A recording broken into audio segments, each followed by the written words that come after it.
Hey, what's up guys? I just picked up a guaranteed lowest price Ampeg PF-500 at Guitar Center. I really liked it. I want to share that with you. So this is the Ampeg PF-500. PF stands for Portaflex. It's a Class D amplifier and it's got some cool features, and we are going to play it through a GK gallien-kruger BLX 4x10 cab, and we're going to record it with an Electro-Voice 320 mic set to bass. What I really like about this is very versatile. You have, first of all, not starting with the most important, but something that intrigued me is an FX loop that you can blend back in. So if you have something like a delay or a filter and you don't want to go all filter and all delay, you can just add just the right amount to it. You have a compressor built in, you have a gain knob, you have ultra high and ultra low. The ultra low button here, what it does, it boosts the bass at around 40 Hertz, but it also drops the mids a little bit. You can achieve the same thing by boosting the bass here, that's also set to 40 Hertz. And here the middle range, you can set the frequency that's sort of like latches on. I think it goes from 220 all the way to 1.6 kilohertz. Treble, here again that FX mix blend back button, and then you have the volume here, which also controls the headphones if you choose to do so. You have an audio in for a smartphone, you have mute buttons, and let's look at the back really quick.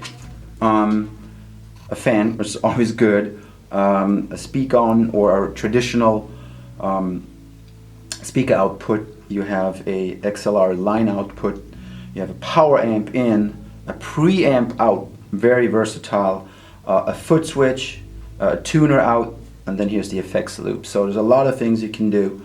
You have ground lift, you can change for the output 0 or minus 40 dB, and then you can go post and pre-EQ. So a lot of features in this preamp. I really liked it. You know, Class D is not the same thing as a normal bass amp, but you know, for around 400 bucks, you get 500 watts into 4 ohms. So that's not bad for a smaller situation, which I have here normally, and just jam with a smaller band or at the house or for recording. I did some recording, and I'm going to show you some dry sounds as well without the amp, without the bass cap. So we'll do that and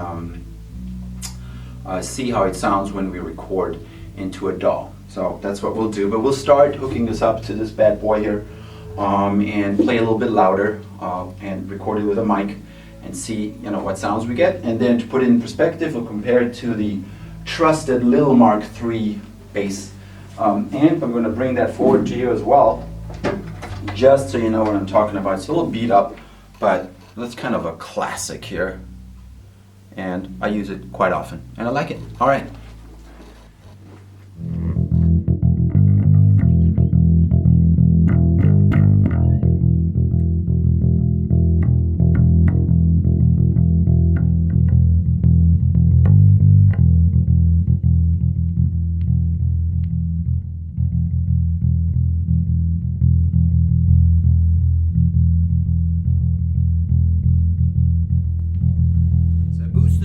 A little bit, and the mids were boosted before.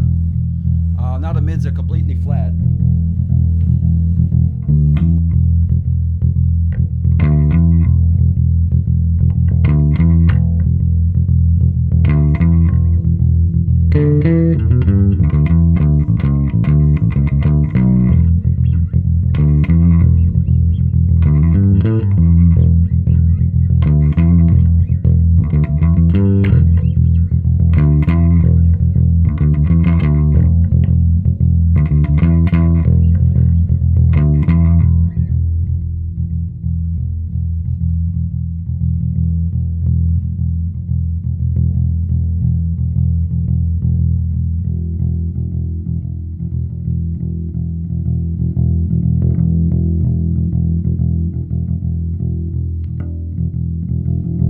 Emphasizing the mids on the bridge pickup.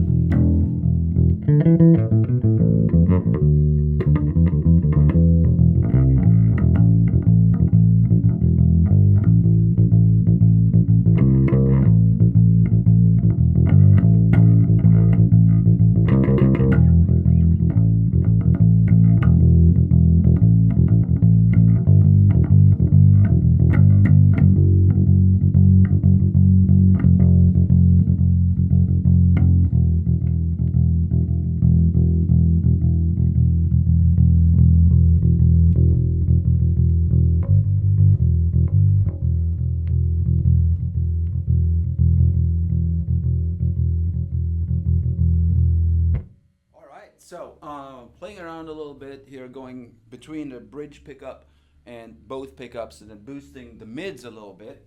I really like that sound. It can be very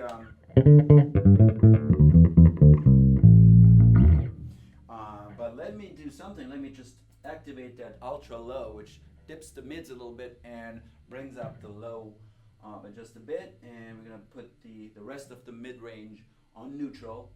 12 o'clock is always neutral with this amp. We have a little bit of compression here.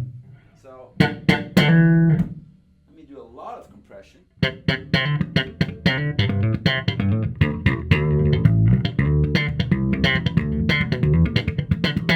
So for slapping, that seems to work fine, but I did that just on the bridge pickup, so now I'm going to bring both together. Just make sure I don't have too much level here. Okay, let's try that.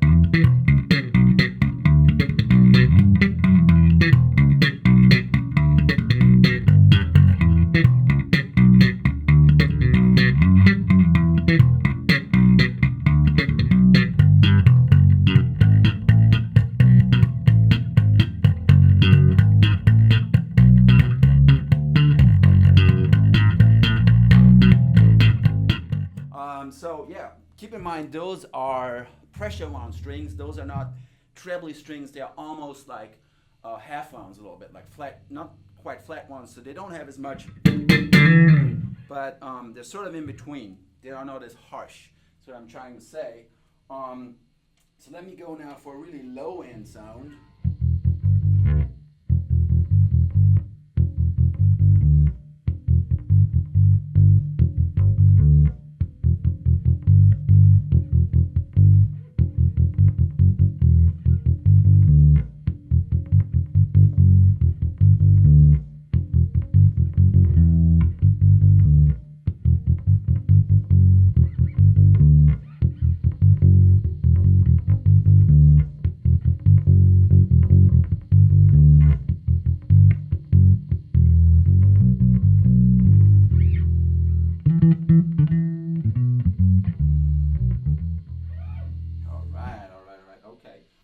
That's about it. Let me try to do maybe something super trebly now.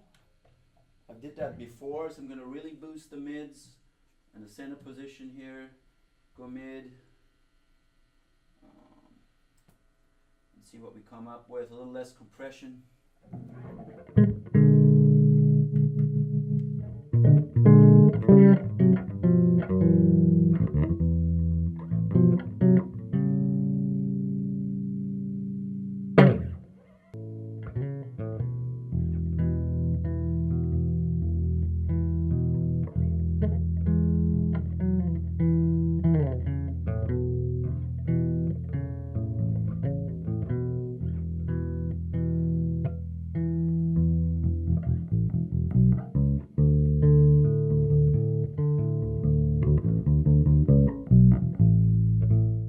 Comparison, we're going to do this with the Mark amp a little bit just to check how it sounds, and then we're going to do a few tones directly. I'm going to record it back at the studio. I'm going to see how that amp sounds completely dry without the coloration of the 4x10 cap. All right, let's do it. Okay, so now we're going to try this to play around a little with the Mark III bass here just to get you a little bit of a comparison.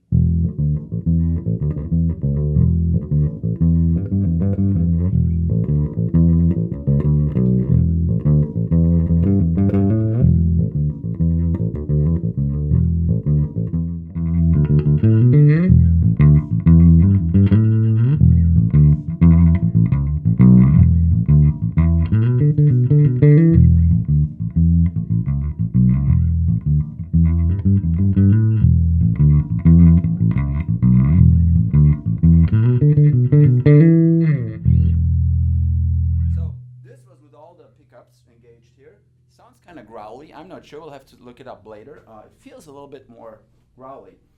Less precise, but a bit more growly. So I'm going to do a bridge pickup right now. And I'm going to boost the low mids here just a little bit as we did before on the Portaflex.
going off. Okay, so this was just a quick comparison between the two. I'll let you be the judge for how it sounds with a microphone, with a bass dedicated microphone, just with a 4x10 cap. Remember, the placement is not ideal. I didn't have a fitting clamp for it, so we're about, I don't know, 6-7 inches away from it on the top edge. You work with what you can. Let's go check it out in dry mode.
Okay, so that's it. You heard it in dry mode and with a proper bass cabinet.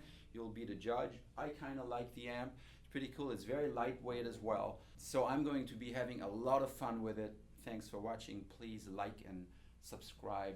Massivebeatz out.